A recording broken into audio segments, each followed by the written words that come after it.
to November 3rd. So expect to see maybe not quite the same ball game that we saw several months ago. The Rich Rebels will be in the royal blue helmets with the black, gray, kind of a charcoal-ish look, if you will, with the uniforms for the Rich Rebels tonight. Monticello, black helmets, white uniforms, and black pants. These two teams accustomed to playing in the cold. Something I learned last year when you and I did the Gunnison-Monticello game. That is the highest elevated stadium in the state of Utah. Yep, the Monticello sits at just over 7,000 feet and has the highest football field in Utah. And for the Rich Rebels, as they will kick off, Monticello will receive. Randolph is a place that gets awfully cold during the winter, as the kickoff is fielded by the Buckaroos, and a great opening field tackle to start this game on special teams for the Rich Rebels. That was number 54, Braden Gifford, with a terrific hit. Wow. He brought the 2-before right off the bat. A terrific hit. Boy, just stood up. And it'll be first down and 10 at about the 35 for the Monticello Buckaroos. It's a beautiful place to go call a football game. Got the temple in the background. Base of the Blue Mountains. Yeah, just a great place. As you and I were able to go there last year. And again, this will start off with a handoff to the outside. That is number 12, Javelin Robinson, the senior, on first down, and he gets a gain of 4. A good play to start for Monticello. Yeah, that time they were able to get the edge sealed and get out into the alley. But, man, that was a nice fill there by the linebacker, Carter Hoffman. Second down and 6 for the Buckaroos. The snap. The give up the middle and going nowhere with it. Coming up with the play for the Rich Rebels on the TFL. That's Max Perry, the senior outside linebacker and one of the captains. Yep. Max Perry, solid linebacker, plays, punches above his body weight, but he's solid. Junior Jay McDonald yet to throw a pass on first 2 downs. We saw him, he actually had to come in that Gunnison game and did a pretty good job last year just as a sophomore. He's going to roll out to his left, load up, throw. It's incomplete. Good coverage downfield by the Rebels. That is sophomore Carter Hoffman, who you mentioned is a terrific offensive player, breaking up the pass there on defense. So a solid outing there by the Rebel defense. Fast to the ball. And a minute into this game, and we've got a 3-and-out as McDonald comes to the huddle here. I'd imagine you're in a punting situation, but we'll see exactly what the play call is here for Monticello. Possibly one of the quick kicks you might see here, but they got 3 receivers out there with a single back set, and it is one of those quick kicks from McDonald. Yeah, just kind of that dual threat from Jay. And that's going to take a beautiful bounce down to the 11-yard line. Rich will take over. So a good defensive stand from the Rebels to start, and we'll see what their offense does and if Monticello can match their defensive intensity here.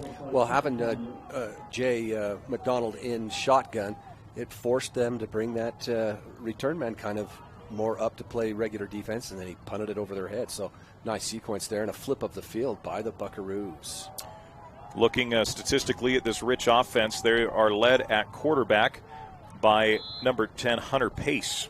500 yards, 5 touchdowns on the season. And you mentioned Walker, the senior. He's going to be a featured back for the Rich Rebels. And it is a give up the middle, and good gang tackling by the Buckaroos after only a gain of a yard.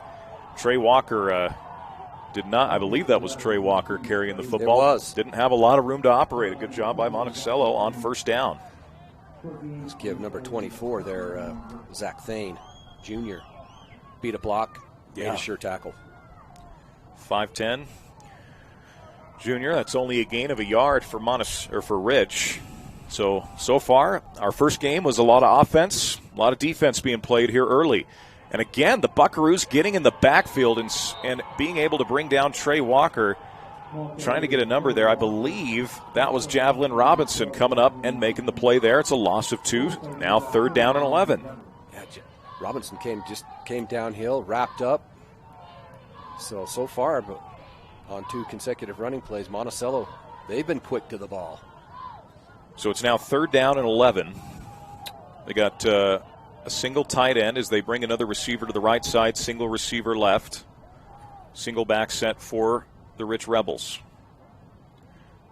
And it's going to be a keep to the outside for Hoffman. Hoffman tries to turn that corner, and a great tackle on the outside. That's number 4 for Monticello making the play. Landon Ewert, the 6'4 senior.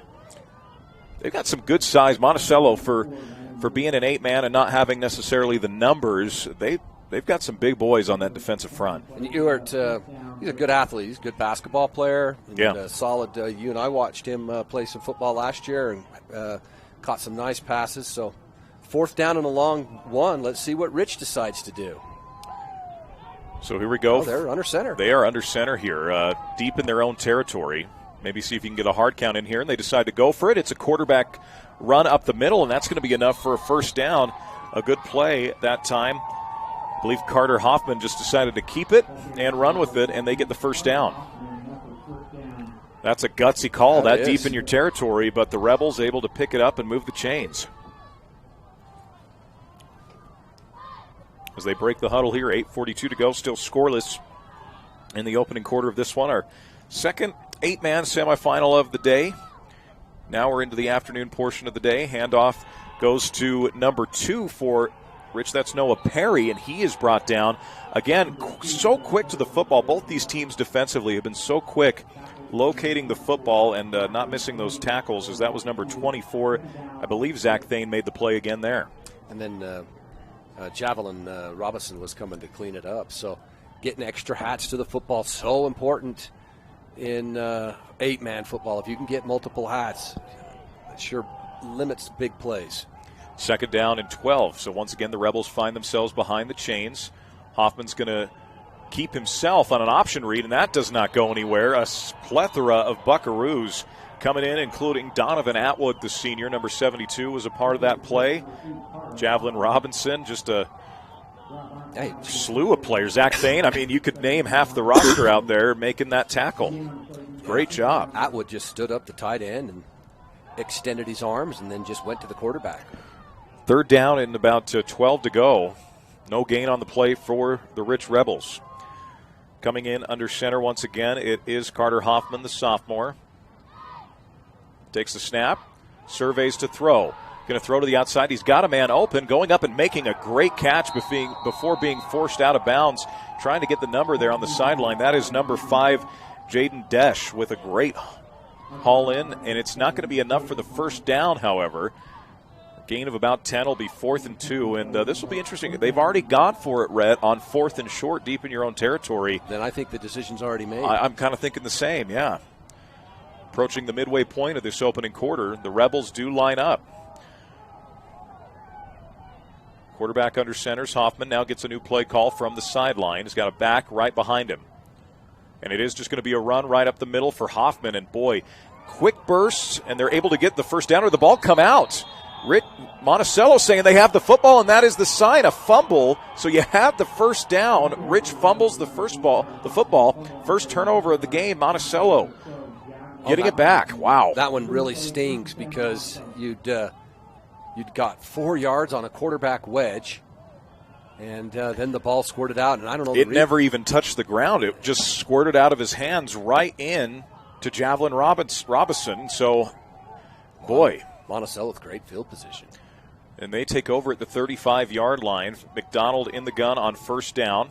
Brings a man in motion. It's going to be a jet sweep to the outside, breaking the first tackle, breaking another tackle, getting a good block, and heading down the sideline before being forced out of bounds. That's senior Easton Young, another key contributor for the Buckaroos. A little speed sweep action. And here again, that action is, very effective, especially in 8-man, because the alleys are so big. If you don't leverage the football immediately, it then turns into a foot race. And Young showing he's got speed. Bit of an option read there, and it just gets blown up by a couple of Rich Rebels, starting with number 3, Trey Walker, coming up from a free safety spot and being able to make that play. A loss of 3 on first down, so the Buckaroos get their biggest chunk of yards they've gotten yet today.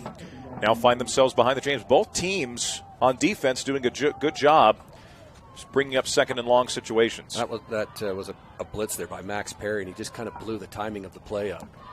McDonald in the gun, split back set. Now flags come in. I believe this should be interesting to see what the call is here. False start. Looks like that is the call. as we await from our lead official here. Illegal procedure anyway. Either it's going to be a 5-yarder.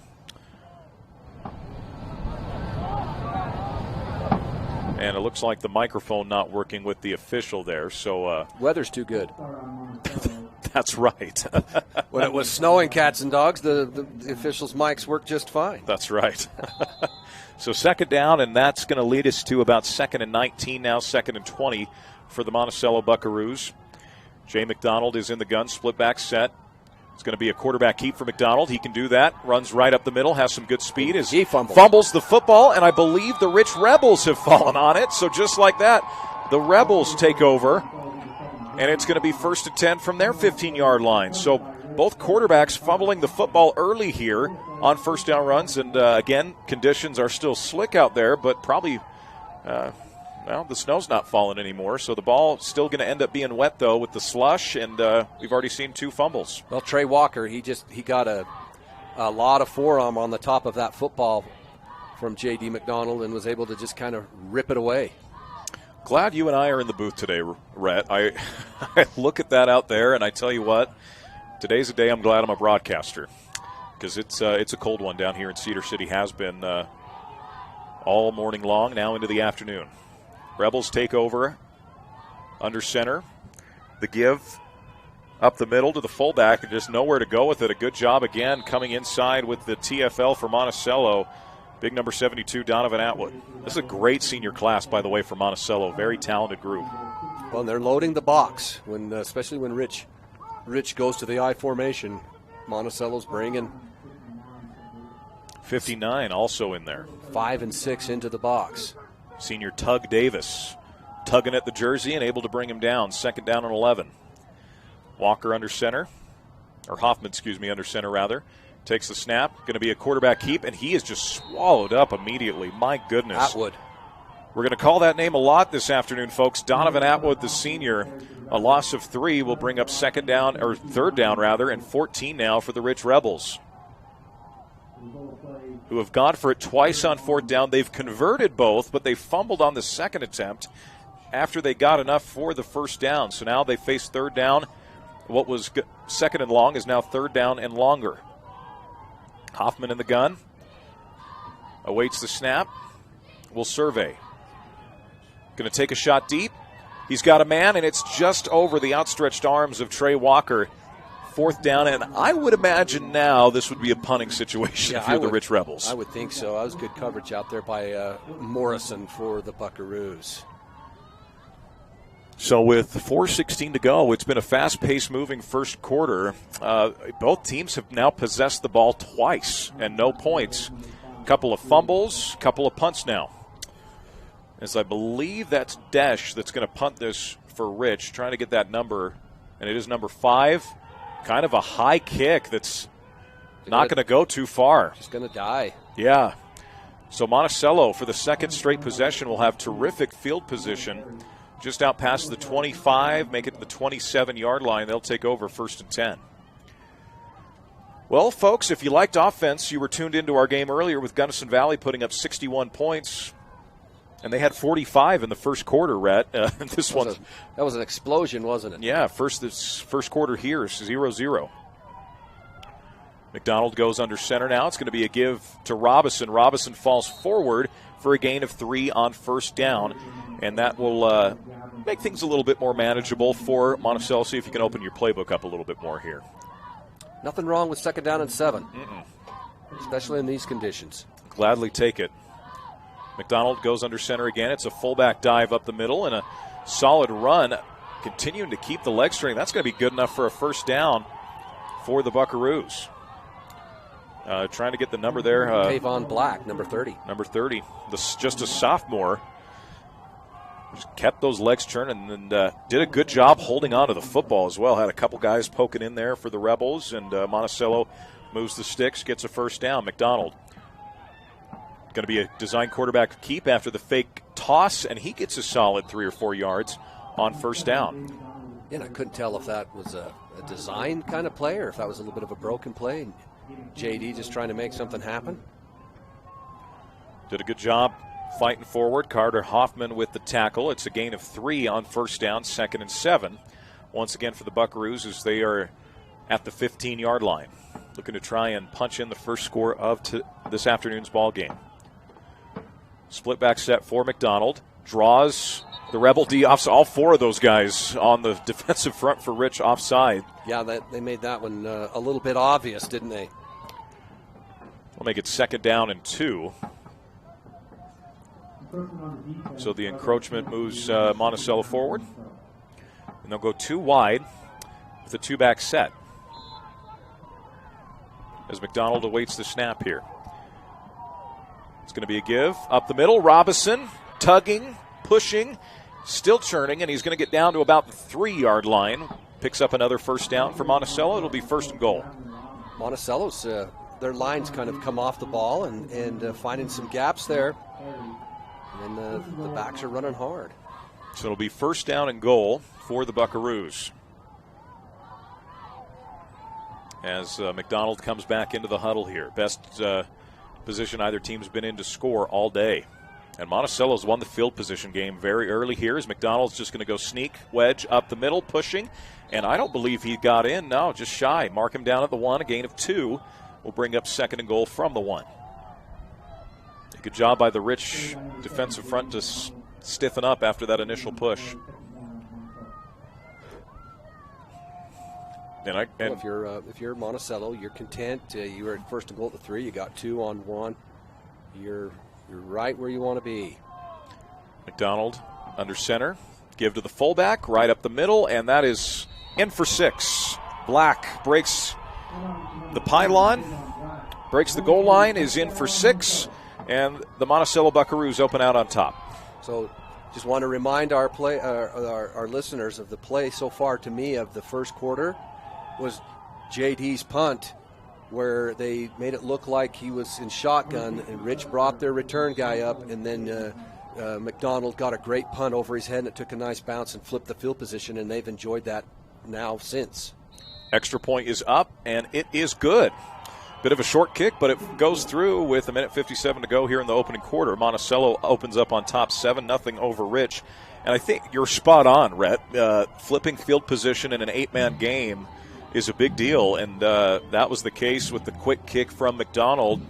Rich brought up just to make sure, and you kind of have to in that scenario. You don't want to get caught napping or with not enough men up on the field to play defense, and so yeah. I mean, you look at so you see the 7 points by Monticello. But Monticello had about a 40-something yard punt, and Rich had about a 15-yard punt. Yeah, and it's interesting how a lot of times people take special teams for granted, but I just watched too much football.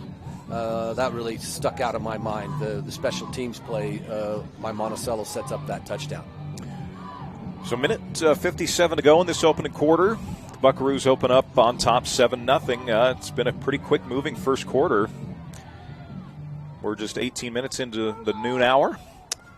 As McDonald also does kicks and goes with a little squib onside kick. And now, again, we'll see how the field position plays here as Monticello decides to go with kind of an onside style kick. It is recovered by Noah Perry, the junior captain. So really, if you're Rich, you have to be happy with this. What about your own 45? Yeah. One first down or one decent play, you're now into Monticello territory. So.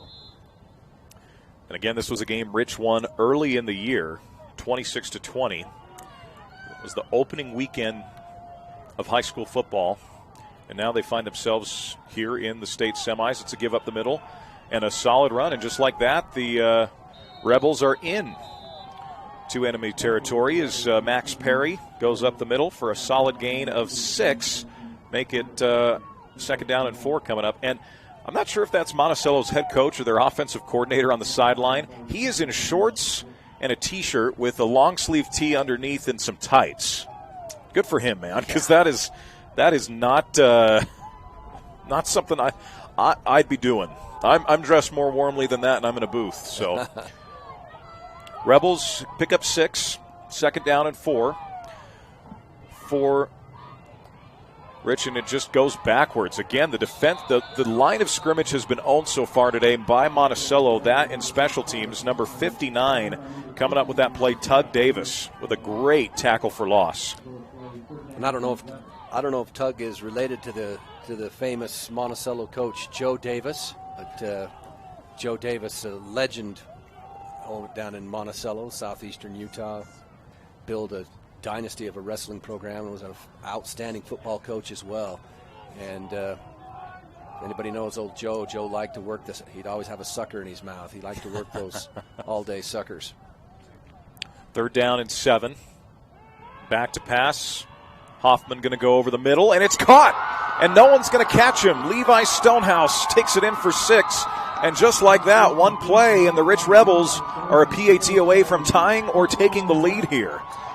Great ball. That was a great ball. Ewart kind of got a little bit busy watching the cheese and let the ball get beyond him and the receiver get beyond him.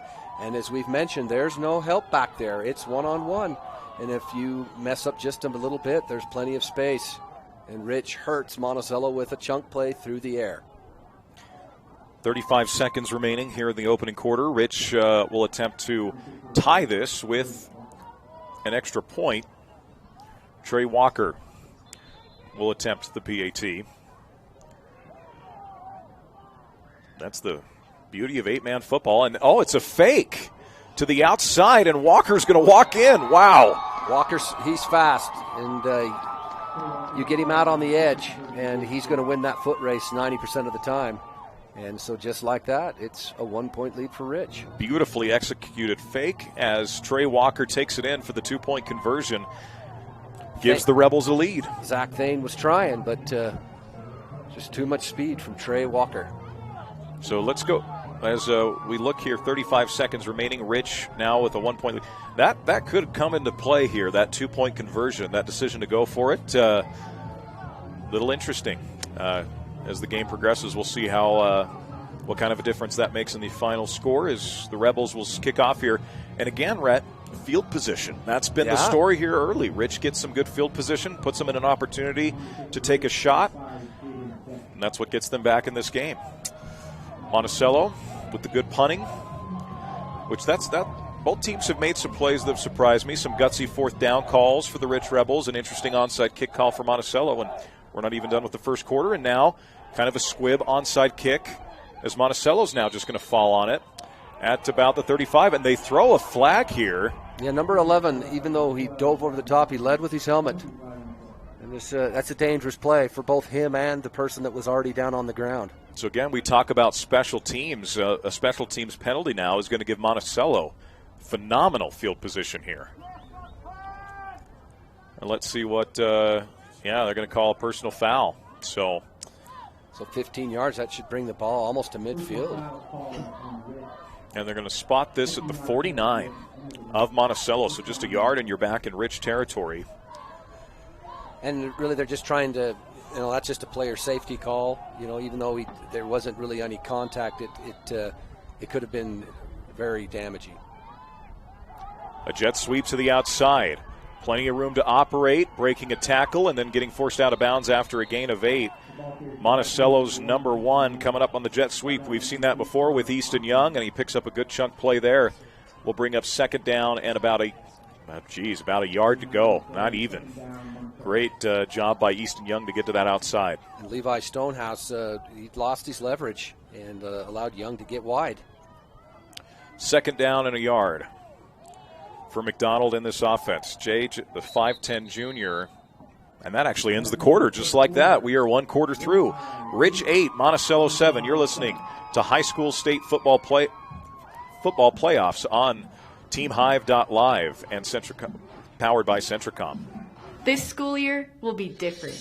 This year, I'll do my assignments on time. I will listen to my teacher. I solemnly swear. I won't eat any glue. I'll do my homework every night. Every night. Research? No problem. School, I got this.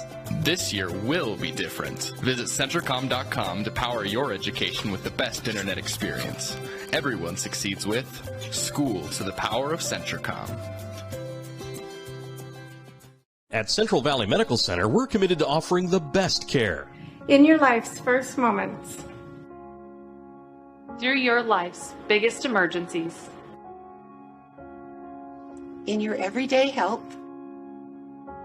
in those days that mean the most. Central Valley Medical Center will be there with you through each step and stage of life, bringing the best care because we care, closer to home.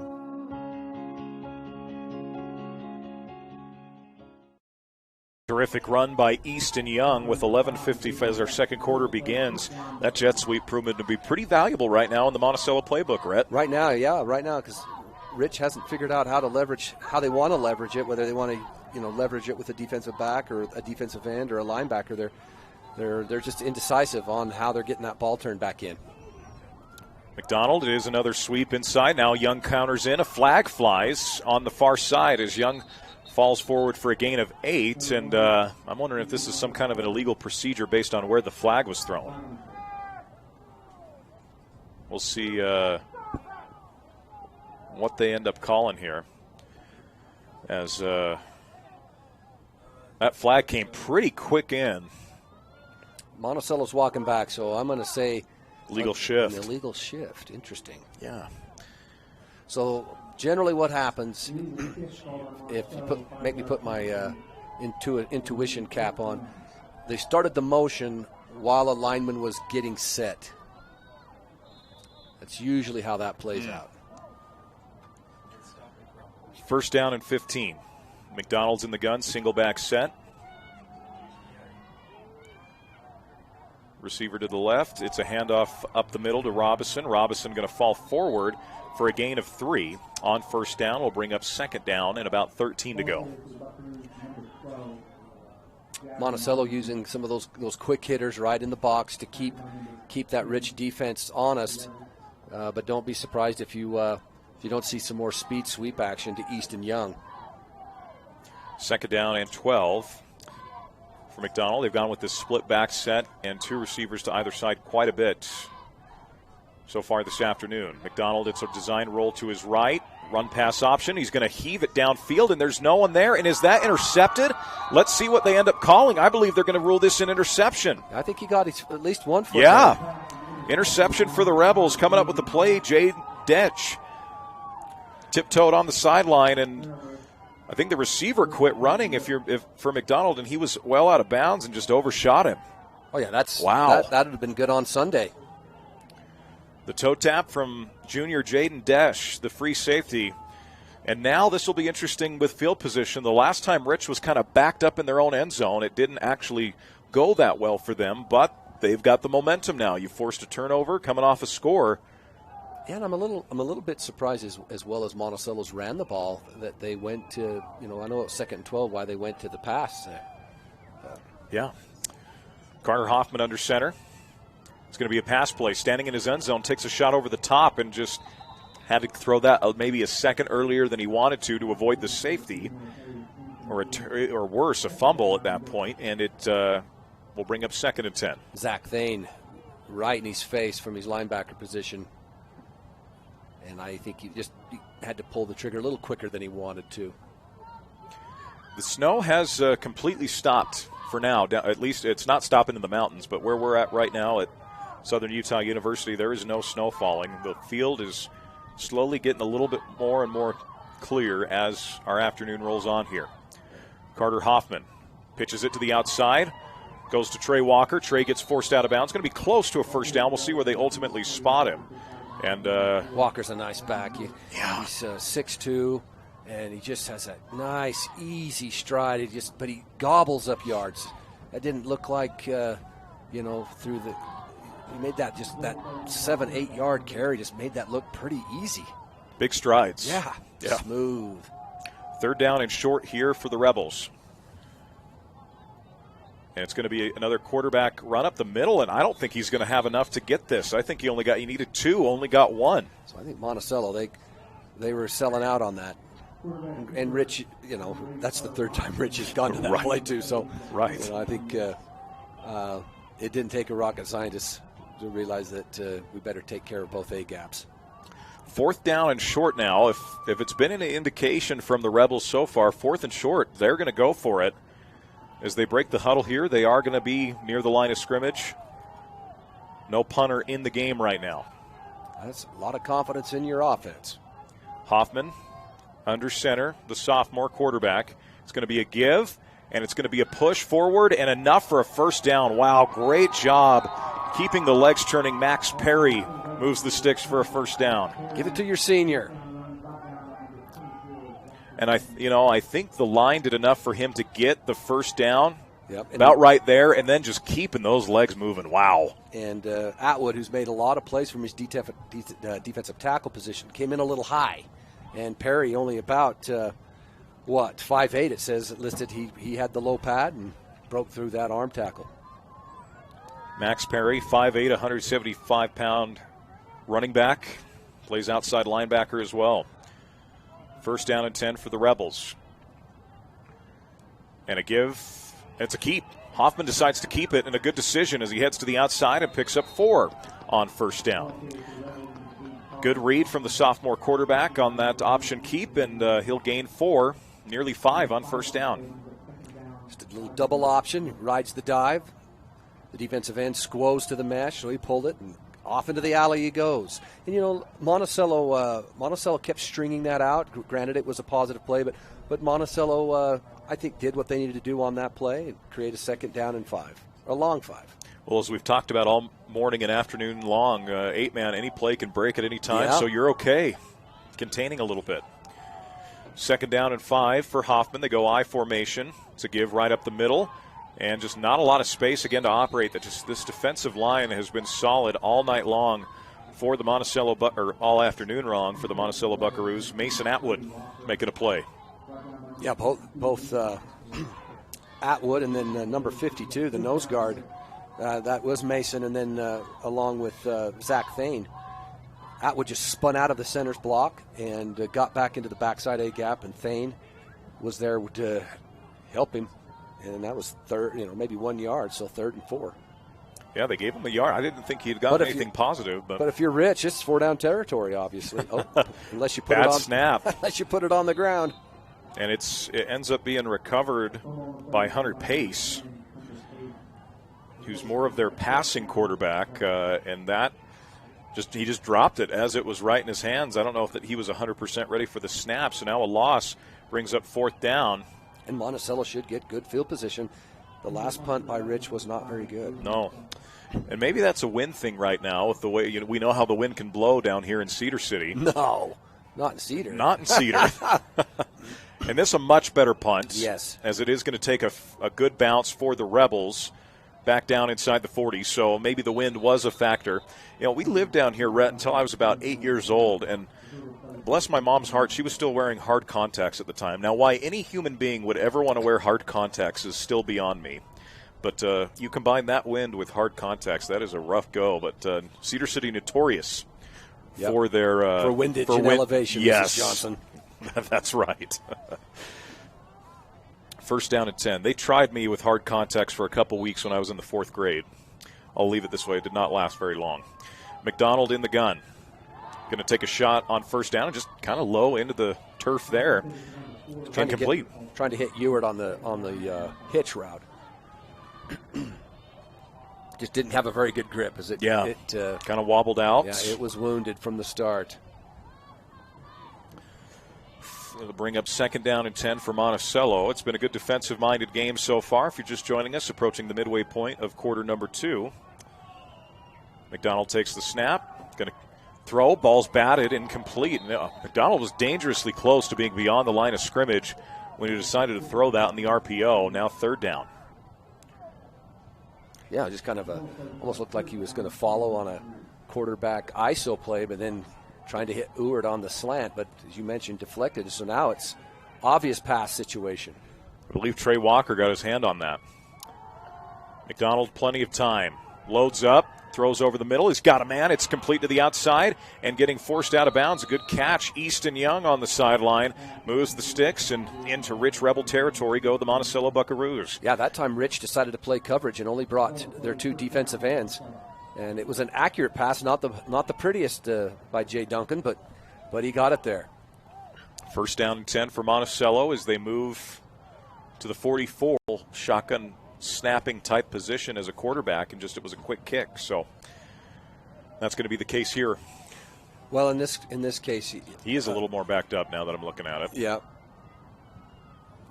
Not nearly as good of a punt. Wow, that goes sideways. And they're going to mark it at up there 36. 36. So ends up not being a terrible punt, but definitely nothing like the boomer he had to start the game off. Yeah, well, to be realistic, in this type of condition, most punts you just be grateful if it's a positive punt. So the Rebels will take over, first down and 10. They have a 1-point lead. It's 8-7. They went for 2. And, 5 minutes to go in the half. If you could put a time-consuming drive and put some points on, you'd have to be thrilled. The snap, the give on the counter to Trey Walker. Trey's got some space, a good solid gain of 8 yards on first down. Trying to get the number for Monticello, who brought him down. I believe that was number 3 for the Buckaroos. Is that number 2 for the Buckaroos? Is that Morrison able to bring him down? Almost had a little bit of a wing T sweep look there where they bucked the fullback and then swept back the opposite way with Walker. Second down and short. Carter Hoffman under center. Single back set. Gets a new play call from the sideline. Sends Noah Perry out to his left. Hoffman going to just plunge forward. And I don't think he's going to quite get there. I think they're going to mark him about a yard shy. Anytime it's been, only 2 yards to go on the down, that's kind of been the MO for the Rich Rebels, is push forward, sneak forward. And it's third down and a yard now. Rebels will make a sub as Levi time. It's now 14-7. We'll see how they went with a fake on a 2-point conversion, so this is going to be interesting. And it brings it back to a broken tackle, a broken arm tackle in 8-man. It's disaster. Got to finish those tackles. So 2-point try here for the Rich Rebels. So they go with kind of a wishbone type formation. It's tight. It's going to be Walker trying to keep it and ultimately going to get brought down. So the Buckaroos are able to get a stop on the 2-point conversion with 3:33 to go here in the second quarter. Rich 14, Monticello 7. And a good drive there from Rich. Now Monticello does have plenty of time to try and get a score here before the half. And that's another thing about 8-man football that I've noticed is time doesn't come into play as much as execution, because there's so much field that the defense has to cover. If you execute, break a couple of tackles, 3.5 minutes is forever. Great point. Absolutely terrific point. Well, we saw that with Gunnison in the earlier game between a couple of picks. I think you had about 4 touchdowns scored in about a 4-minute period by Gunnison there.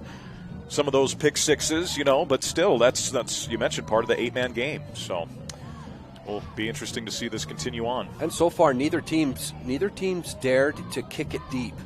You notice they're squibbing, they're nibbling, but they're not really wanting to kick it deep.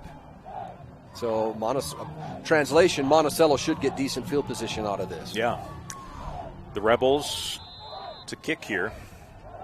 And this is just going to be another squib kick. And, dangerous play as it bounces into the hands of one of the very first line of defense for Monticello. And Zach Thane able to just jump right on it. And they get the ball right at the 50. Yeah. Great field position for Monticello. Couple turnovers. Rich does lead the turnover battle now 2-1. Rebels fumbled it early. Monticello has also fumbled and thrown an interception. So McDonald's in the gun with the split back set, 2 receivers to either side. The give is up the middle. It's Robison the back. Good gain on first down. It's a gain of 8, and we'll bring up second down and 2. And I've been questioning a little bit why Monticello's gone, more to that pass game the last few possessions when their run game has done okay. The jet sweeps have worked well for them, just any kind of variation of it as they go up the middle that time to Robert Morrison, and he's going to get close. But that should be enough for a first down, and they do say move the chains. Monticello picks up a first down there. 3 minutes remaining here in the first half. And again, 3 minutes in 8-man, you mentioned it, is an eternity. You've got plenty of time here for the Buckaroos. Stop, because they know by going 2 wide receivers, they force Rich into 3 defensive backs. And then that allows them to have the numbers in the box. So it's just the cat and mouse game of football. It's what makes football so much fun. The snow is starting to pick a little bit more back up here in Cedar City. Not nearly as snowy as our first game, and just like that, you draw Rich offside. Well, and then out of a timeout. That really hurts. You take a timeout to settle things down and talk things over, and then you gift them 5. 2nd down and 5 coming up here for the Monticello Buckaroos. 2:10 to go in this first half. Rich leads 14-7. Monticello trying to even this thing up before the half. McDonald, going to be a give to Robinson. Oh, what an initial hit from number 20, Max Perry. Wow, that is shooting out of a cannon and making that initial contact. Had the opportunity to call a game that he played when Gunnison traveled to Rich, and was very impressed with Max Perry.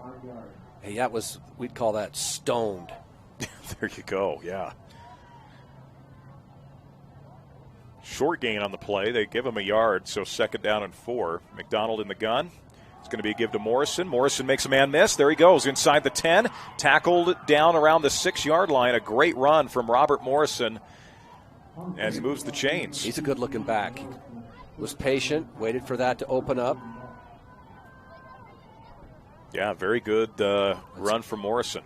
Let's give Javelin Robinson credit. He ISO'd on Max Perry and won that battle in the hole. 1st and goal from the 6 now for the Buckaroos. Minute 27 to go in the half.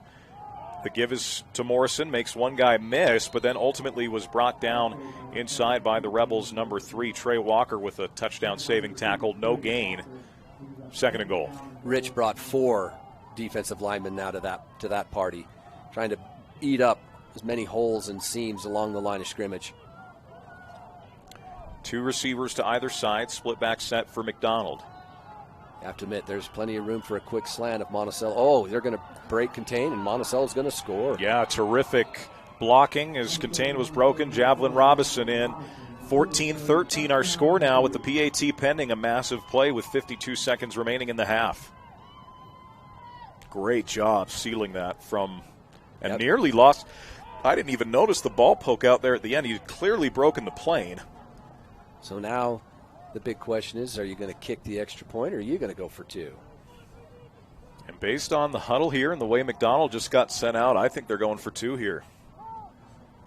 2 evenly matched teams. Very. I mean, you have a 1-score game in the regular season. I think we're going to see that by the time the 4th quarter. They go spread here.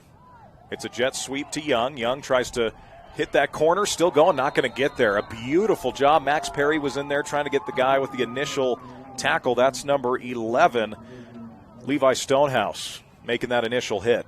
Well, Max did make the initial hit. He made the play, but Trey Walker turned it inside so Max Perry could make the play. That time they leveraged that speed sweep just enough to keep that 1-point lead. Yeah. Boy, what a first half. This has been a little bit of everything. We've had some turnovers. We've had some key special teams play, some long balls, some sustained drives. 8-man football is fun, and it's here to stay. Yeah, it really is fun. I've been a little bit surprised that how little either team has been able to consistently keep the ball out of the alley and keep the ball in the box. Because both teams have, solid linebackers, defensive line, but both teams have hurt each other out, along the numbers and along the hashes. This is a quick-moving first half. Yeah. We're 49 minutes or 11 minutes away from 1 o'clock, so it's been a 49-minute first half. As McDonald will kick and sends this as deep as we've seen on an actual kickoff, and this is... Wow, takes a bounce at the 1. You could not have done that any better if you're McDonald. Max Perry runs it out past the 10 to the 11. That is as good of a kickoff as you could possibly have at any level, and that's going to set up what likely means a little bit, maybe not as conservative for Rich, but maybe you go into the half thinking you got a 1-point lead, but again. It just checked up on that second bounce and released all its energy and died at the 1. And so if you're Monticello, if you've got your timeouts, use them, and maybe there's a chance you could get one more bite at the apple before this half. If you're Rich, you run your base plays, you run your best plays to get a first down and get into the half with a lead. First down and 10 from the 12-yard line for the Rich Rebels. They got 2 wide. Single back set. It's a little pitch to the outside. Guess who? And a good run up the middle on first down by Max Perry. It's going to be for a gain of 9. And the Rebels don't have to run another play. The game clock will expire before the play clock, but they decided to take a timeout here. You like what you got on first down and the way 8-man works, why not see if you can make get a big play before the half? Yeah, but we just have to remind everybody that are new to 8-man is that there's really no way to play prevent defense. So you're going to see, at the most, a single high safety. Because if you want to go 2 high safeties and then 2 other corners, then you only have 2 linebackers, 2 defensive linemen, or any combination of 4. That's a pretty empty box for somebody like Max Perry or Trey Walker. So you can decide to dial up a bomb or a quick slant anytime you want, and you'll be throwing into an open area. These two teams very familiar with each other. This is the 36th all-time meeting between Rich and Monticello. And Rich leads that series 20-15. So overall, a pretty competitive series between these two. So here we go. Under center is a pitch to the outside. Walker cuts back upfield and gets a first down, and they mark him out of bounds. So that'll stop the clock with 24 seconds remaining. A good pitch from Hoffman to Trey Walker, and boy, those long strides from that running back position. We talked about it earlier. Great play. Yeah, Rich's history in football is not near as old as Monticello. Monticello has a very tradition-rich history. Have been playing football for decades. And Rich, when they combined North Rich High School and South Rich High School in, I believe, the early 90s, they brought football online, and Rich has done a great job with their football program as well. Once again in at quarterback, it's Pace. But now Walker gets the football on the outside, and a great open field tackle by the Buckaroos. Robert Morrison, who just had that big conversion on offense, now comes up with the TFL on defense. Great scrape. And a foot race with the speedy Walker. And with that, Rich is going to be content heading into the half. Well, we got a timeout. Rich decides to take one with 2 seconds remaining. So going to be interesting to see what the play call is coming out of that. But maybe an old hook and ladder or something. Yeah, you never know. And with that much room, we've talked about it all morning. Yeah, I mean, the bottom line, if you make any type of a completion beyond 7-8 yards, there is room to roam. If you're just joining us, we'll have a stat check coming up at halftime, courtesy of Brad James. Happy to have Brad along with us, along with our great crew from TeamHive.live, making all this happen. It's going to be a fun weekend of, a lot of football to be played on this field over the next couple of days. This is just the tip of the iceberg, folks. Literally, because we are freezing outside right now with plenty of snow. Way to overstate the obvious, Wilkinson. That's right. 2nd down and 11. On the final play of the half, barring a penalty, single back set for the Rich Rebels. Hunter Pace is their passing quarterback. Surveys, steps up in the pocket, going to throw over the middle and just into the dirt as it's incomplete. That will end the first half. It's Rich 14, Monticello 13. You're watching high school football on TeamHive.live, powered by Centricom.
All right, friends, now some time for some halftime entertainment. First, representing Rich High School, the Rich Cheer Team.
Ladies and gentlemen, the Rich High School cheer team.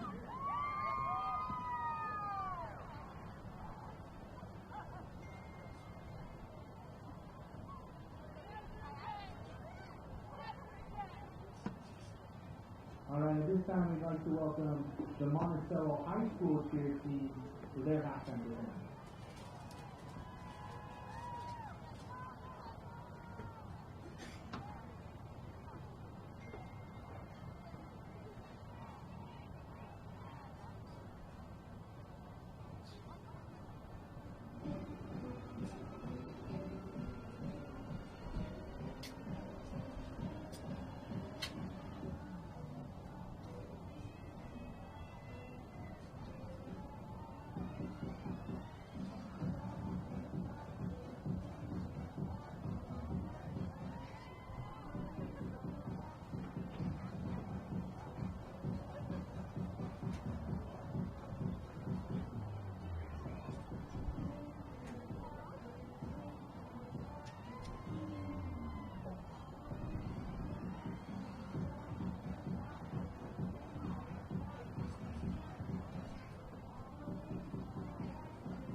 Ladies and gentlemen, the Monticello High School cheer team.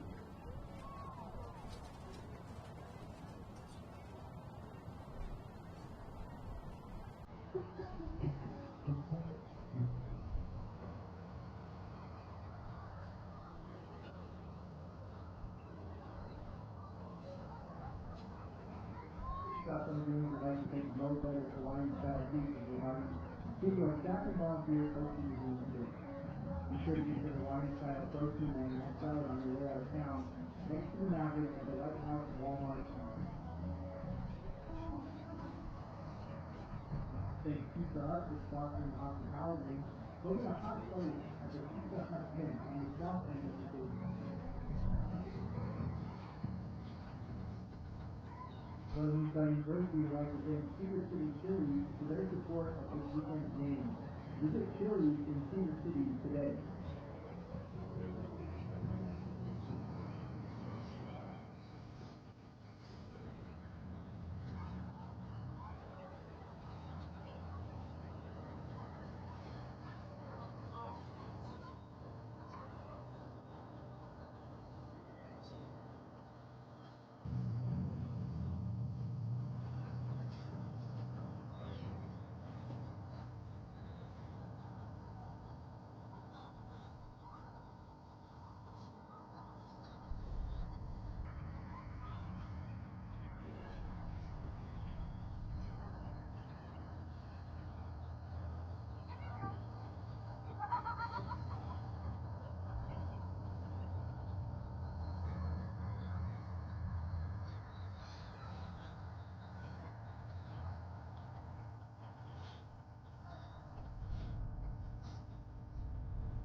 Since 1947, Barney Trucking has built a reputation of unparalleled customer service and satisfaction in the trucking industry. Barney Trucking is now hiring drivers statewide, including Beaver, Millard, Sevier, San Pete, Juab, Carbon, Emery, Utah, and Salt Lake counties, as well as many other locations. The job includes a home daily schedule, excellent pay, benefits, training, retirement, a positive work environment, and requires a Class A CDL license with doubles endorsement. To apply, go to barneyjobs.com. That's barneyjobs.com.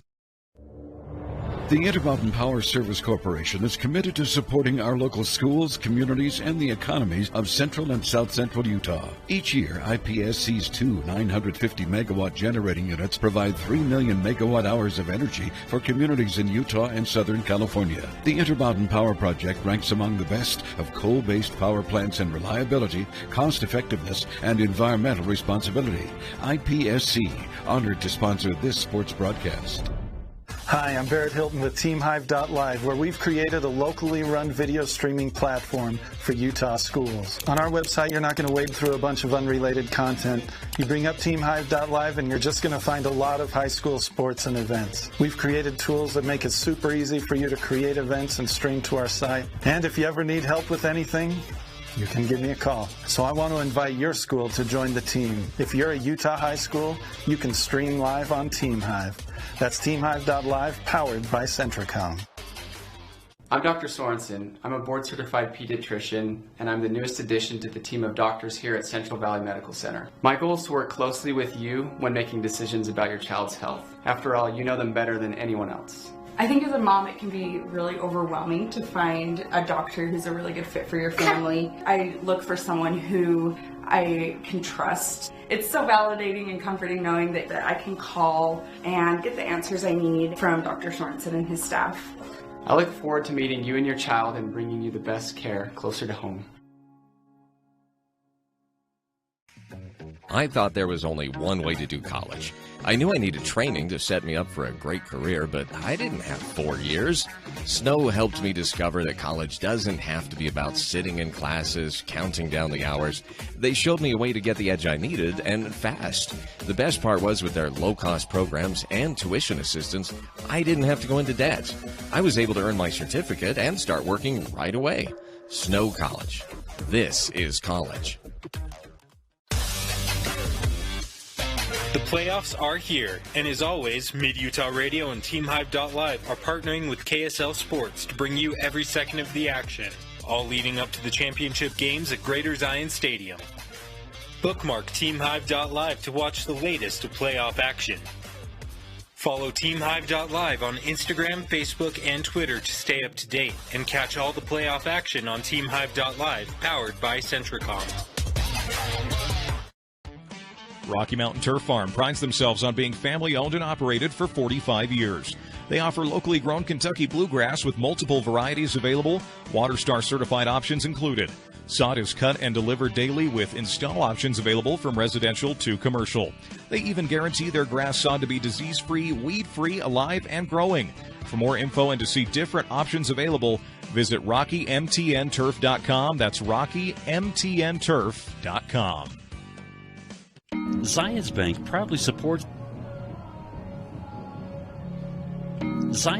proudly supports our local communities and schools. We've been providing families and businesses with banking tools and stellar service for nearly 150 years. For helping you achieve your financial goals, Zions Bank is for you. The living room. It's a great place to watch TV. Just like your backyard, break time at the office, or while on the go. Now you can watch TV everywhere. Call or visit Centricom.com to learn more.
And we welcome you back on in as our halftime wraps up. Rich leading Monticello 14-13 on what was an entertaining back and forth first half.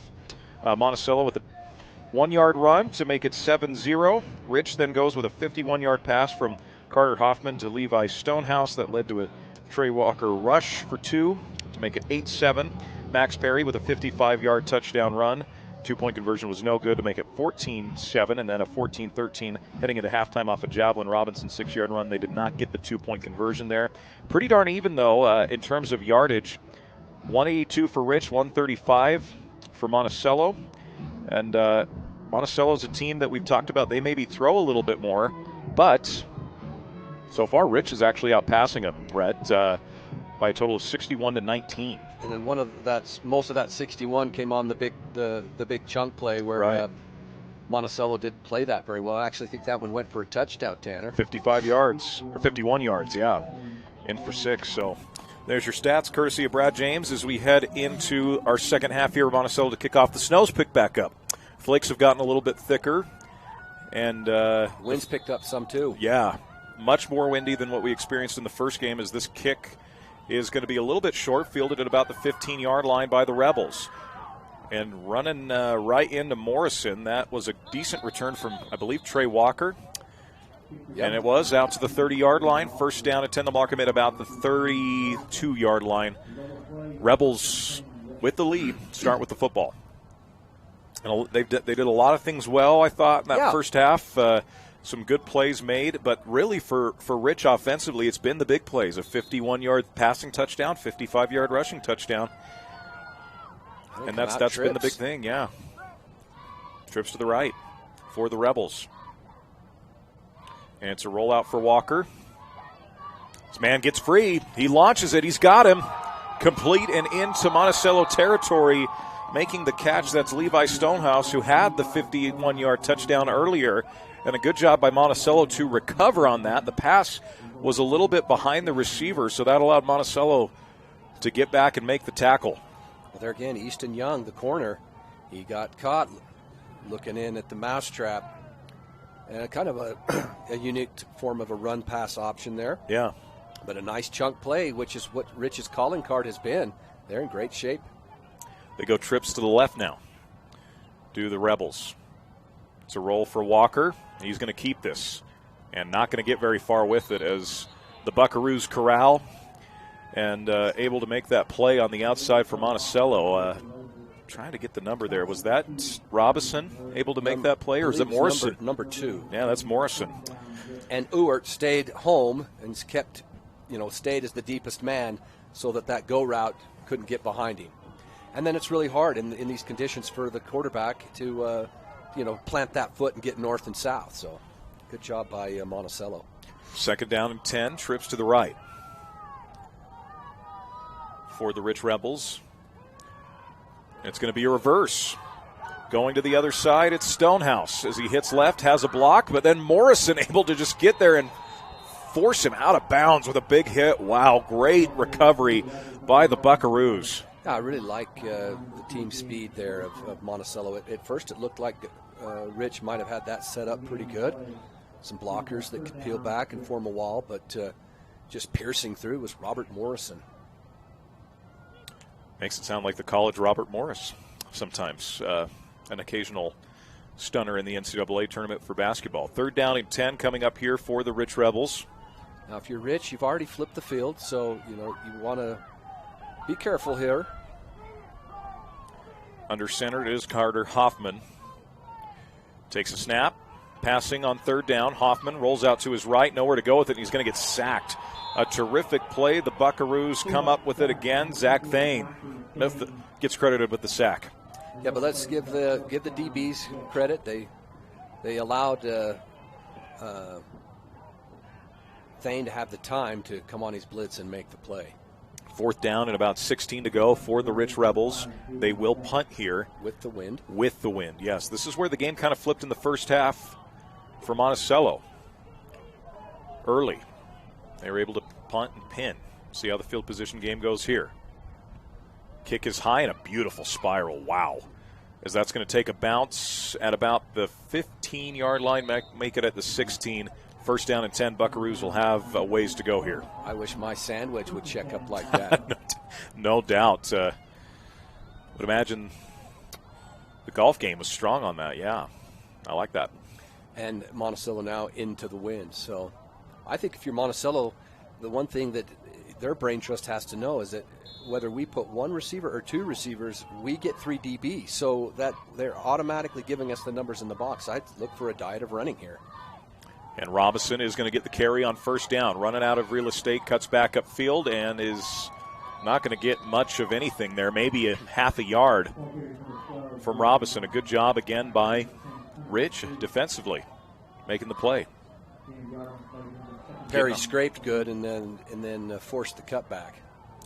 Tackle was ultimately made by Hunter Pace. 2nd down and 9. Snow is really falling here now in Cedar City. Morrison gets the carry on the right side, cuts up field. Not much of anything there. The contain was there on the outside. That tackle made for the Rebels, number 24. That's Riker Hoffman, the sophomore, making the play. If you're the Rebels, you're thinking, a little strategically long term here. If we can hold up here and get off the field, we're going to get great field position because they're going to have to punt into the wind. Snap McDonald and Rich has taken a timeout. They had something that their coach didn't like, as they're going to come in and huddle up here. Something wasn't right with the defense being set. So, well, I think it's a big situation here, even though we're early in the third period. It's a big situation because, and you want to get it right, because if you can get this stop and force a 4th down, you really put a ton of pressure on Monticello to punt into this wind.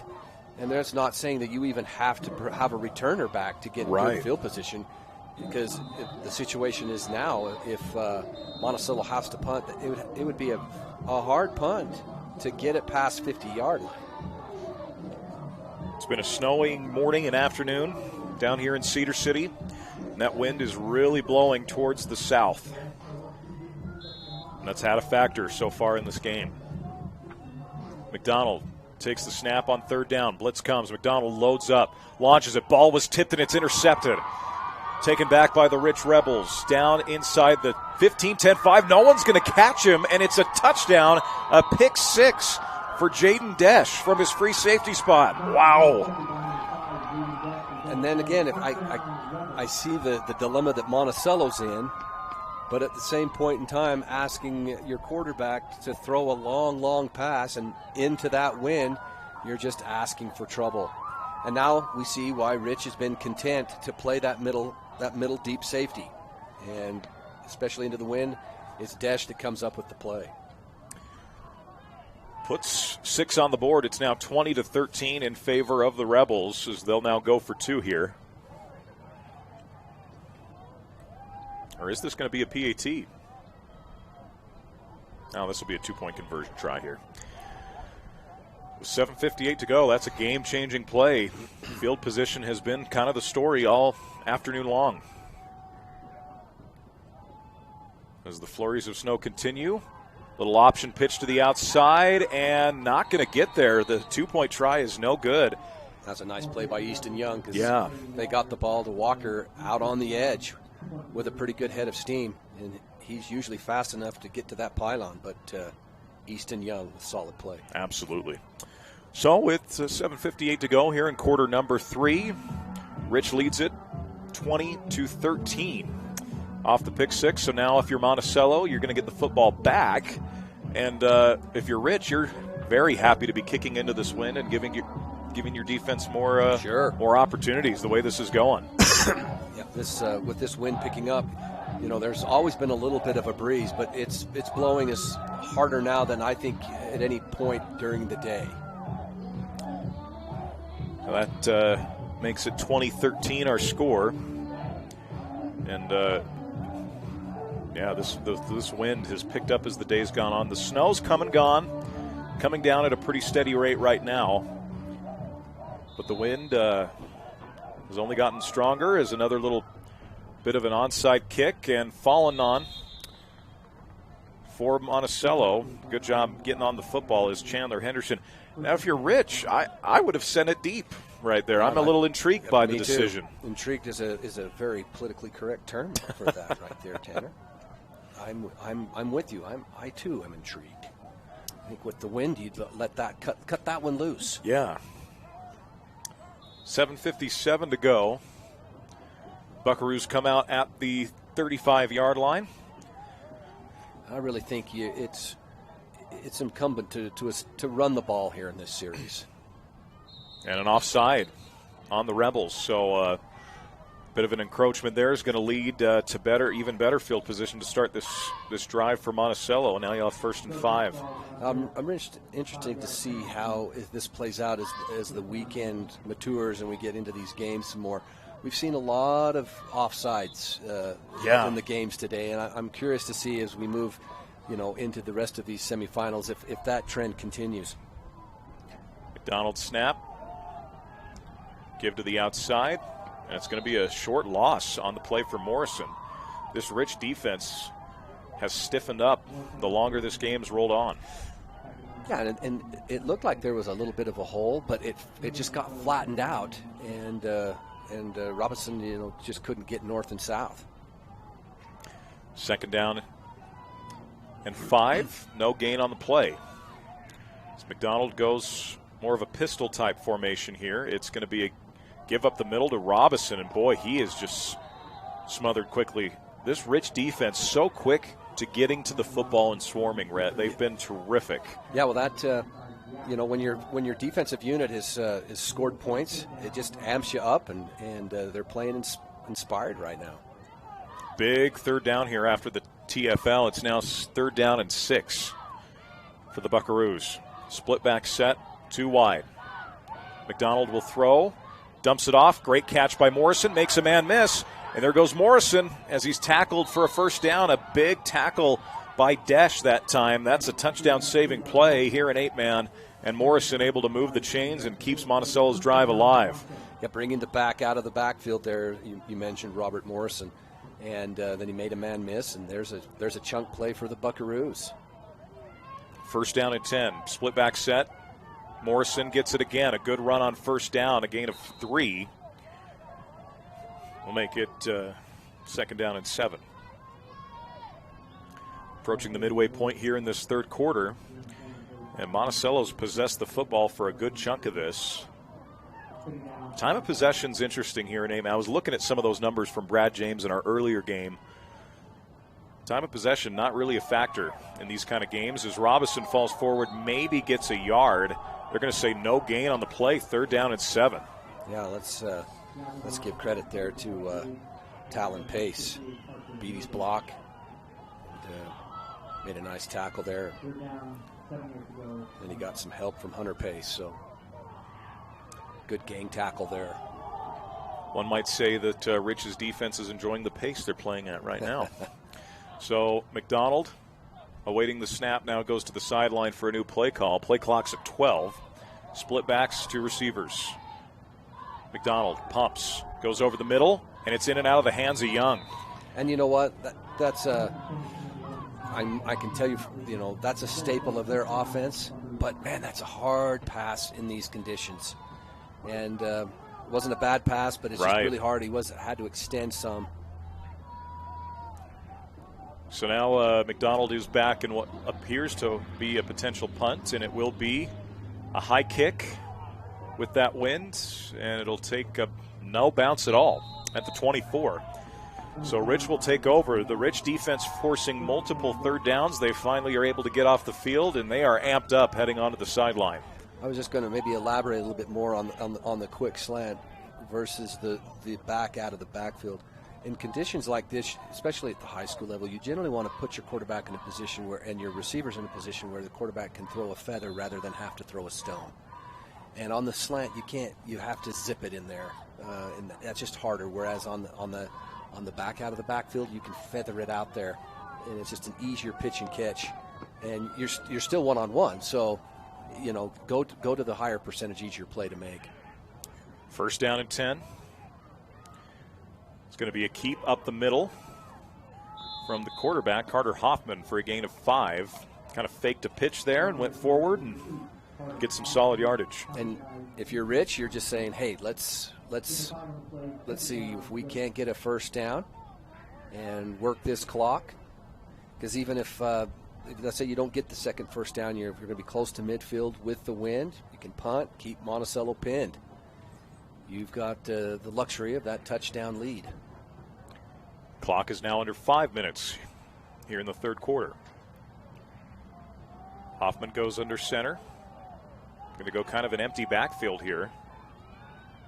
See if they go sneak or counter. And it's a pitch. And a good job by Monticello containing that. Tough to contain Max Perry. We've seen that today. And the Buckaroos able to get to the football there. It's a gain of 3. We'll bring up 3rd down and 2. Third and very manageable on the quick pitch. So 3rd and 2. And again, you're very content with this clock ticking if you're Rich. Don't want to be too conservative with it necessarily, but the way you've ran the football, the way your defense is playing right now. 3rd down and short. They go I formation. And they're just going to sneak right up the middle. What a surprise. And it's going to be enough for a first down. A good keep by the quarterback Carter Hoffman, and the chains move, and the clock will continue to tick. Nice surge there. Let's give some of those linemen some love. Number 58, I don't have 58 on the roster here, but I thought he fired off and got that surge going for that quarterback sneak and a first down. And now if you're Rich, you're playing with house money on this drive. You've already taken almost 3 minutes off. You're flipping field position. You have to feel really good about this. Talon Pace has been very good for them on that offensive line. Option to the outside.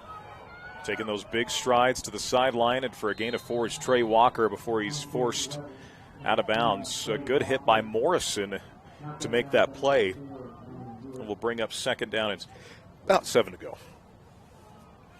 It's a big tackle for Morrison there. You know, we've seen the strides Trey Walker can take, and he is very dangerous out in that open field.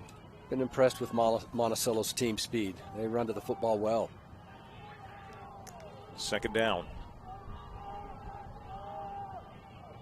For the Rich Rebels. Hoffman going to keep it and ultimately going to be brought down. We haven't called the number 72 for a minute there. Donovan Atwood had a kind of a quiet second quarter, and he's had a quiet third up until that moment. Says, allow me to reintroduce myself as he takes him down. Well, he deserves all the credit in the world there, does Atwood. He played the dive and the quarterback. And, man, if you can get a D lineman to do that, that's a pat on the old tailbone pad right there. So now 3rd down and 10, as we're now approaching 2 minutes remaining here in quarter number 3. Rich with the 20-13 lead. If you're just joining us, a pick 6 to open up the second half is what's extended Rich's 1-point halftime lead. It's a quarterback keep and nowhere to go with it.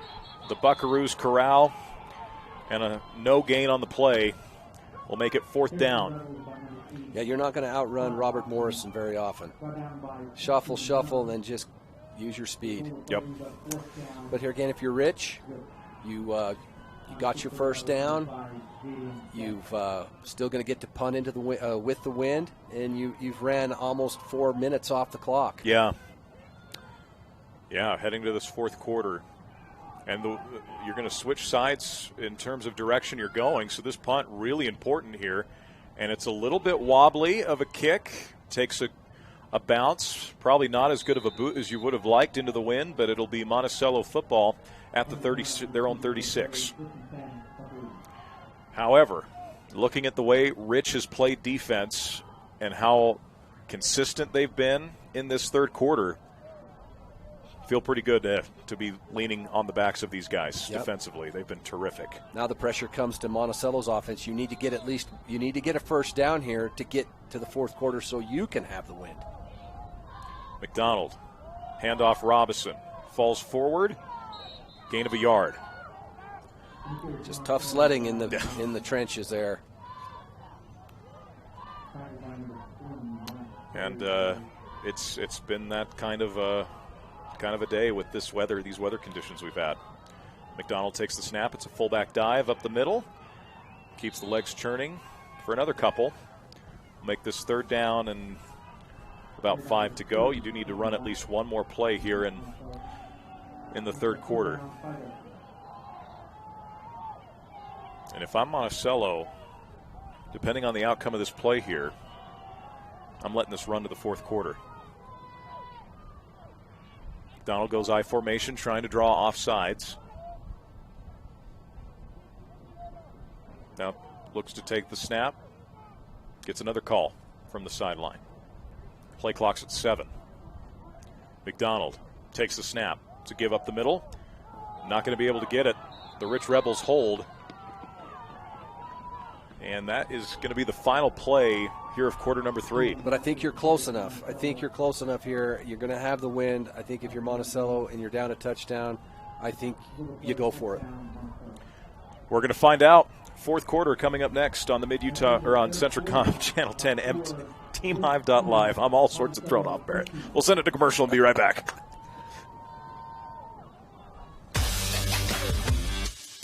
The playoffs are here, and as always, Mid-Utah Radio and teamhive.live are partnering with KSL Sports to bring you every second of the action, all leading up to the championship games at Greater Zion Stadium. Bookmark teamhive.live to watch the latest of playoff action. Follow teamhive.live on Instagram, Facebook, and Twitter to stay up to date and catch all the playoff action on teamhive.live, powered by Centricom.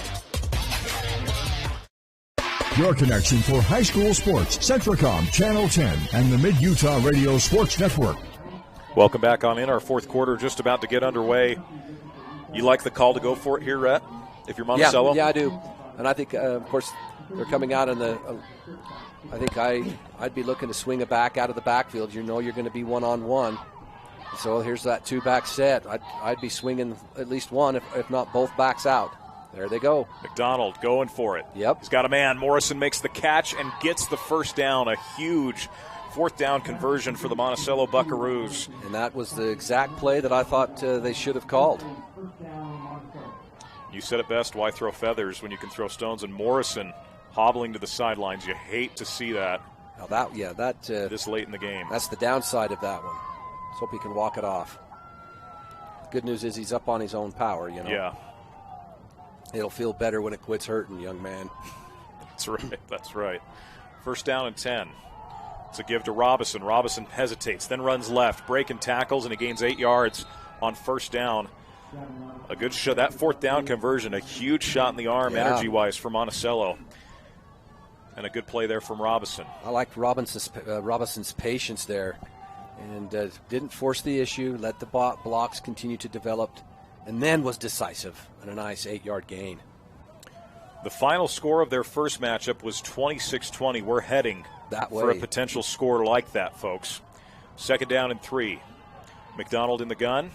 It's going to be a give. And a couple broken tackles before ultimately being brought down for a loss, though. Noah Perry making a big hit along with a couple other Rebels. Trying to look at the initial hit was made by number 68 for the Rich Rebels. That is Carson Murabrook. And Murabrook with the initial hit, it's a short loss, third down and 5. I'd imagine you're in 4-down territory regardless, depending on the outcome of this play. Robinson heads left, has a block, tries to shed a tackle, extends the ball, and because the ground forced that fumble, he is down. I think it's a first down, I think it is too. Well, they say first. If you're Monticello, you've already converted on a fourth down. You've now just picked up another first down. You ride this crest of the wave, see if you can't punch this in. They go 2 receivers to either side. A great job extending the football there by Robinson. Handoff up the middle. And only going to gain about 2 yards. Trying to get a number there for Monticello. I believe that was Taven Black, as he falls forward for a gain of about 1.5 yards, 2 yards. Second down and 8. Monticello content to stay in this 2 wide receiver, 2 back. McDonald back to throw. Throws on a slant. It's incomplete, right in the breadbasket of Landon Ewart. And a good job by the Rich defender to make some contact there as soon as the ball was delivered. And JD put it right on him. The ball was wobbly. It wasn't a tight spiral, but it was accurately thrown. And Ewart really needs to come down with that. But it's tough in these conditions. Yeah, it's easy for us to say, in our comfy booth. But back to where I still think that the slants should set up your backs swinging out of the backfield. It's just an easier catch to make. Robinson. No, it's a quarterback keep for McDonald. He keeps his legs churning, gets a solid gain of about 5 yards. Will make it 4th down and short here for the Buckaroos on offense. Trying to drive to tie. 9:11 to go here in the fourth quarter. 4th down and 4. Donald trying to draw offsides. Looks to the sideline, gets a new play in. Play clock's at 14. McDonald snap. It's a give. It's a run. Morrison's back in, and he picks up the first down. A great run. Robert Morrison moves the sticks on 4th down again. And he is slow to get up again. What a gutsy run. Yeah, this drive so far, been real impressed with Monticello. It's a 1st down conversion as Morrison, you almost wonder if he's cramping a little bit. The way some of his movement has been. You'd hope that's the cramps. Cramps an easier fix. Get him a banana and some pickle juice, and so now they go split back again. 2 receivers. McDonald give Robinson. Robinson cuts up. Not a lot of room to operate. Maybe gets a yard. Maybe no. They're going to say no gain. 2nd and 10. Well, the one thing about this drive, it's 4 down territory. You do whatever you got to do to get the ball in here because you've ran a ton of time off. You've got to come away with points. Yeah. I mean, this fourth quarter is almost half over. Under 8 to play. McDonald takes the snap. It's high. Handoff Robinson. Robinson trying to get to the edge. A good block by the fullback. Robinson cuts back upfield and is going to get about 4.5, maybe 5 on 2nd down. Really a key block by the fullback, Taven Black. Yeah, Black got it just enough of Max Perry. Perry fought over the block. Yeah. But allowed the cutback to get north and south. 3rd down and 6. Obviously in 4 down territory. Clock is at 7:20. McDonald has all kinds of room up the middle, takes off and gets the 1st down. A gutsy run from the quarterback, and now a flag flies in late. I think they're going to get a Rich Rebel coming in late, leading with the helmet. Going to be half the distance to the goal. The Buckaroos, with a very impressive drive here. Yeah. Setting the table what could be some high drama. And a great job by McDonald to recognize that hole and take off running. As we see the call here from our official. Oh, they call something on Monticello. Interesting. That's what they call a blindside block. Let's look and see. It looked to me like. Is it number 1? Wow, I don't see that at all. It's a state semifinal, folks. Let them play. 3rd down and 14 now for McDonald. Throws over the middle. It's tipped off the hands of the receiver. He had Morrison wide open on the left side too. I just feel bad. Monticello's in that position. That's a tough hanky. I know the officials have a hard job to do, but man, it's almost like you're looking for a reason to throw that. So that's now brings up 4th and a long way. Monticello likely, I'd imagine you punt here, potentially, with the way you got the wind here. This will be interesting to see what they decide to do.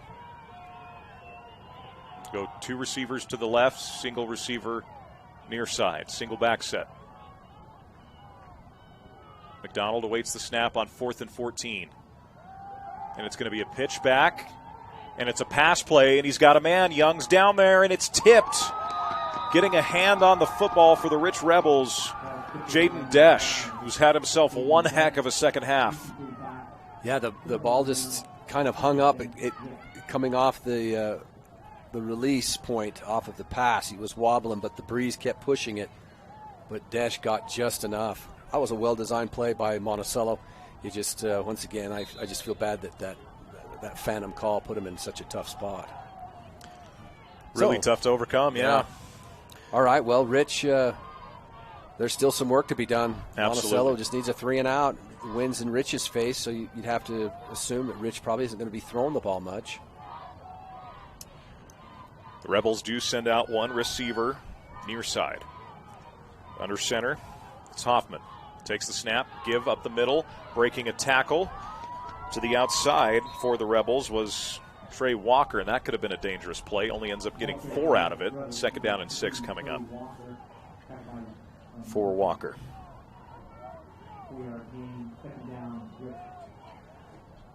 Interesting, again, to see how much do you trust that Rich is going to run the football here if you're Monticello. Yeah, I think that wide receiver out there is window dressing. There you go. 2nd down and 6. I think you load the box, just what Monticello's doing. Hoffman. It's going to be an option. Decides to keep it himself. Pitches it at the last second, and it's ultimately taken away by the Buckaroos. And then you do the one thing that you just can't afford to do, especially when it wasn't as you're there. going down, yeah. So let's give Landon Ewert a big round of applause as he comes up with that errant pitch. Sets up Monticello in great field position. Now, is that an interception or a fumble in that case? I think you'd rule that a fumble, right? Yeah, but I think he took it right out of the air. I don't know that it hit the ground. But a mistake there by I think it was Hoffman that was the quarterback. He just, trying to make something happen, but it just wasn't there. You've got the ball, you got the lead, and the time's running. Turnover battle now. Monticello with 3 turnovers, Rich with 2. McDonald runs out of time, runs to his left, has all kinds of room. McDonald's going to get the first down as Snow is being flipped up by those cleats, and he heads out of bounds. Big first down for the Buckaroos. And I was just about to say, I would think somewhere in this series that JD has got to tuck it and run. And in this case, it was a scramble, not a design run. But that quarterback draw that was ultimately annulled by the penalty flag was a nice play for them too. So, man, Monticello's in business. 1st down and 10. They bring a jet sweep in motion. And, ultimately tripped up, and then a flag gets thrown late. Easton Young was the ball carrier. We'll see what this penalty ends up being. Penalties have come at a costly time in this ball game. 5:51 to go. I think it's got to be some sort of an illegal block. It's in the box. And it is a hold against the Buckaroos, and where that flag was thrown, this really, really hurts Monticello. So it'll still be 1st down, but they'll be starting this play from Enoch. Man, that's a long ways to go. Fortunate that it is 1st down. You got a plethora of plays to pick it up. Tanner, you're dropping some Iron County geography here. I did live here for a few years, so there you go. McDonald back to pass, steps up in the pocket, loads up. Ball was tipped, but he's got a man. Young makes a catch. A great snag from Young. Gets a good chunk of that yardage back. Nearly gain of about 14, 15 yards. Wow. On 1st down. Just what they ordered. Hanging in the pocket, flick of the wrist, and a good job by Young, who gets popped to hang on to that football. Wow. 2nd down and 6. Young goes out wide along with Landon Ewert. McDonald takes the snap. It's high. The give, Robison. Robison cuts back upfield. Breaking tackles down inside of the 1-yard line. A great run from Robison will set up 1st and goal right at the 1. Great resilience from this Buckaroo squad. Yeah, absolutely. Great resilience by the Buckaroos, and an untimely, unforced turnover by the Rich Rebels. And sets the table for some high drama.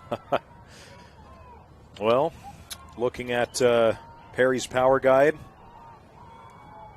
Rich was a 1-point favorite. I like when games are that closely predicted, and the push forward, Monticello is in for 6. So now the big question comes: this point after touchdown. Do you go for 2 and the lead, or do you kick the extra point? And in these conditions, I strongly would, and you barely made your first extra point. I go for 2 here. I like the call. There's still some time on the clock. Yeah. So here we go. I absolutely would go for 2. 3 yards to glory. Well, here you go. Here's an interesting one. You got your lineman down on the other side here. And they do snap it. And Young, with all that space, decides not to throw it. He dives at the pylon. They say he's in. And the Buckaroos have taken the lead with 4:40 to go here in the 4th. Wow. What a play design. And when you give yourself all that space and a guy with the speed of Young, great dive right at the pylon. Well, how about it, Rhett Jackson? What a game. We got 4:40 to go, a 1-point game. ABBA's on the loudspeaker. That's right. Got some wind and some snow. But here again, 4 minutes, 40 seconds, plenty of time for Rich. Now, if you're Monticello, McDonald has a good leg. This is one where you absolutely, I think, have to kick it. Make them go the length. Yes, yeah. Make them make plays. If they get a big return, hey, that's football. But to just automatically give them, the 35 to the 40-yard line, I wouldn't do it, especially if you have the wind at your back, which they do. The wind, and not just any wind. This wind has picked up here in the last 5 minutes. What was already a blusterous Thursday has turned into a little bit of everything the way this snow's blowing right now. So McDonald to kick. And yeah, I would imagine if you're Monticello, you got to send this thing deep. And it's a bit of a line drive. Not sure if this slipped there. And a decent return to near midfield for the Rich Rebels. So they are going to have solid field position. Levi Stonehouse made one guy miss. Got out past the 40-yard line. It'll be at the 41-yard line where the Rebels will begin this drive. Yeah, so, I mean, 1 first down and you're into your opponent's territory. So, interesting call there, especially when McDonald demonstrated he's got a pretty good leg. Yeah. We've seen that a couple times tonight, or this afternoon rather, where we think they're going to kick deep, and that just hasn't happened with this wind. So here we go. Carter Hoffman under center, and Monticello sees something they don't like, and they will take a timeout here with 4:35 to go. So Monticello will have 1 remaining. Rich is going to have 2 with 4:35 to go. The biggest thing guarding the lead, Rhett, because you can't play any kind of prevent. No. You're in an 8-man. What's being discussed in the huddle there for the Buckaroos? Well, they need to make sure they know who's got the leverage. If I was in that huddle, I'd be stressing, tackling. Don't stay high. You get down around the knees and the ankles. Encourage them to get more than 1 hat to the football. Keep everything in front of you, which should be easier for them because Rich is now into the wind. If you're Rich, you've got 4 minutes, 35 seconds, 59 yards to go. You got a great back and Walker. This is where you just focus on execution. Sustain your blocks. Hoffman's under center. Single back set with a near tight end, 2 receivers to either side. Carter Hoffman takes the snap. It's a quarterback keep for Hoffman, and he's got a blocker. Cuts up field, holds on to the football, and gets 6 on first down. Good decision there from the sophomore. Yep, good decision. That time the DN went to the dive, so the quarterback pulled it. And it's more like 7 on first down. So. Yeah, great run. Clock is ticking at 4:11. Hoffman under center. Takes a snap. It's going to be the ball's on the ground and still being fought for. Let's see who's got it. I think Monticello came up with it. Both guys fighting. Buckaroo football. Wow. Back-to-back fumbles. Rich at the most inopportune times. Monticello winning the turnover battle. At one point, Rich led 3-1 in turnovers. It's now even at 3-3. 3-3. Well, the last 2. Isn't that something? The last 2 back-to-back in the worst situations for the Rebels. Monticello, opportunistic. Exactly 4 minutes left in this one. If you're the Buckaroos, you are taking your sweet time. They hand to Robinson. Robinson, kind of a dicey exchange there, and now the ball's loose into the Rebels have the football. Yeah, it never looked to me like Robinson ever had it. As Monticello taketh, they've given it right back away to the Rebels. So it looked like the exchange between McDonald and Robinson just wasn't clean, and he kind of had it on his hip when the first contact happened. And so Rich, new life right at midfield. Well, in the words of a famous Rebel and Han Solo, don't tell me the odds. That's the way this game has turned out today. One thing after the other. First down and 10. Carter Hoffman brings a man in motion. It's a handoff to Trey Walker. Trey stacked up, though. That was well defended by the two linebackers from Monticello, Javelin Robinson, and the ever-present Zach Thane. So, ever-present is a very good way. He's just always around the football. To describe Zach. Loss of 2, second down and 12, clock ticking at 3:30. Behind the chains. That's one thing Rich has struggled with on certain drives. When they get behind the chains, it's been hard for them to overcome that. And especially, like we've talked about, when you're in these kind of conditions, not being able to do much with the passing game. Back in at change at quarterback. A deep ball, a 50-50 ball, and it's incomplete. McDonald had a shot at it. Rich decides to go with Hunter Pace, who's more of their passing quarterback. It falls incomplete there. Now, I don't mind the throw. I just throwing go routes into this wind. You're better off running those 7-8 yard hitches because it's still man to man. The DB has to, if you catch it, the DB has to come up and make a tackle. If he misses the tackle, you're down the sideline. You get the best of both worlds. So I think the short passing game is the way to go here, especially into the wind. Third down and 12 for the Rebels. 3:04 to go. Fourth quarter. They trail by 1. A bad snap again. The ball is on the ground, and the Rebels recover. But now you're looking at fourth down and 14. Rich is going to take a timeout to talk about this. Man, let's be honest. Both teams have had the issues with the ball security, but it's just tough. It's tough circumstances and tough conditions. These two teams met week 1. Rich won that game 26-20. Our score now, Monticello 21, Rich 20, with 2:57 to go. And that, I believe, leaves each team with just one timeout. So clock management is a very, very big factor here, regardless of what happens on this next play. If you're Rich, I'd imagine taking this timeout, you've got to go for it. Yeah, I think you just simply, with one timeout left, you simply have to go for it. And ball security in this fourth quarter has been something else. As we see on our replay, just been a fun day, though, Rhett. We Absolutely. had a high-scoring first game with Gunnison putting 61 on the board, and now a tight game between Rich and Monticello, two teams that have played a lot over the years, and for a spot in the first ever 8-man championship game. A lot at stake. That's an understatement. 2:57 to go. Fourth down and 14. Carter Hoffman is the quarterback for the Rich Rebels. Brings a man in motion. And just no direction on the play whatsoever.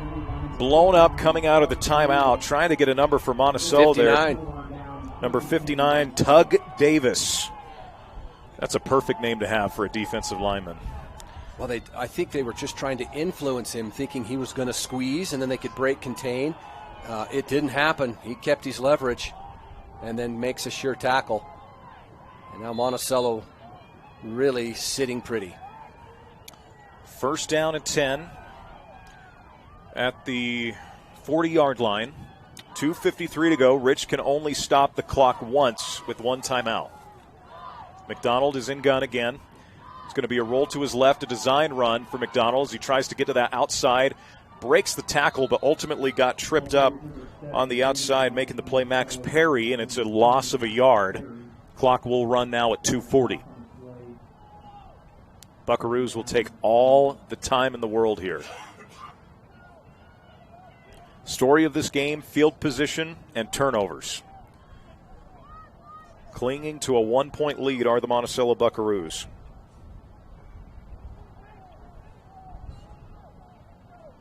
And they are going to milk this play clock down as far as possible. As well they should. Yeah. And based on where the quarterback's standing, if you'll take a timeout here. Yeah, Monticello decides to use every second of that clock. They now use their last timeout here with 2:05 to go. So what's being discussed here if you're Rich, because you've got so much going against you right now, but whether it be the clock and just overall field position. I'm not so sure that Monticello didn't do Rich a favor there taking the timeout right there. If you run another play, then you're, even though they lost some yardage on that, the yardage is irrelevant. I'd do everything I could to keep that clock running, and as soon as I could get Rich to burn their final timeout, that's what I'd be angling to do. But in this situation, you're talking, you squeeze the air out of that ball, and there better be Wilson on your chest plate, Yeah. And take care of the football is what you're stressing there. But if you're Rich, you appreciate them stopping the clock here. 2:05 to go, 2nd down and 11. Snap McDonald is just going to be a run right up the middle for the quarterback as he is holding. The pile is moving. Pile's still going and rumbling down for a first down, and that will effectively end the game. That scrum went almost 15 yards. I've never seen such a thing.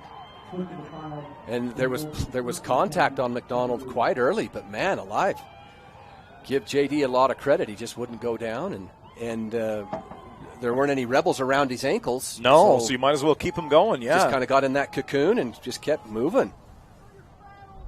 So Rich is not going to use their timeout yet as the clock winds down to 1:33 when they snapped under 10 seconds to snap this now. And I think if you're Rich, you got to blitz. You've got to try and disrupt. And they barely snapped it. The ball comes out. Wow, playing with fire if you're Monticello there. At that point, just take the 5 yards. As they fall on it there with 1:14 left. Now going to be able to run this down to about 40 seconds or so before you have to snap it. Again, they'll take all the time in the world. Got to be a little bit more disciplined, though, here. You cannot run the risk of any bad thing happening. And Rich waiting to use that last timeout until they absolutely need to. I don't think it's going to matter, though. As, Monticello's figured out they can just kneel this down. And the Buckaroos are going to head to take on the Gunnison Valley Bulldogs for the first 8-man state championship.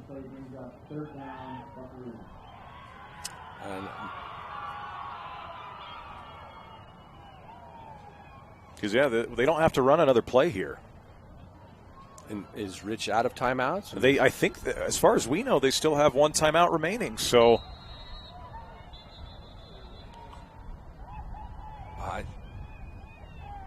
let's see. Rich does use the timeout with 13 seconds remaining. Well, this has to be a bitter loss for Rich. They had the ball, the lead, time was winding down, and that ill-advised pitch and giving Monticello that extra life. And here again, it's just a young man trying to make a play, but you just, in the words of Kenny Rogers, you got to know when to hold him and know when to fold him. And give Monticello's defense some credit. The only points Rich put on the board in the second half was a pick six. It was a defensive touchdown. So been very, very interesting to see how, we gave Rich's defense a lot of credit, and deservedly so. But this Monticello defense has kept them in the game, and deserves to be praised in their efforts here in the second half. Well, when they got the wind, they just kept the pressure on Rich, and Rich's offense was basically dead in the water most of that half, and They did get the touchdown by their defense, but Monticello just kind of like that boa constrictor. They just kept tightening and tightening, and Rich made that untimely mistake, and Monticello made them pay. Well, the thrill of victory and the agony of defeat, as they say, as the two teams will huddle and meet here at center field for the post-game handshakes. Well, that's going to be a fun state championship in about a week or so, Rhett, between the Buckaroos and the Bulldogs. It should be an interesting matchup heading into the state championship.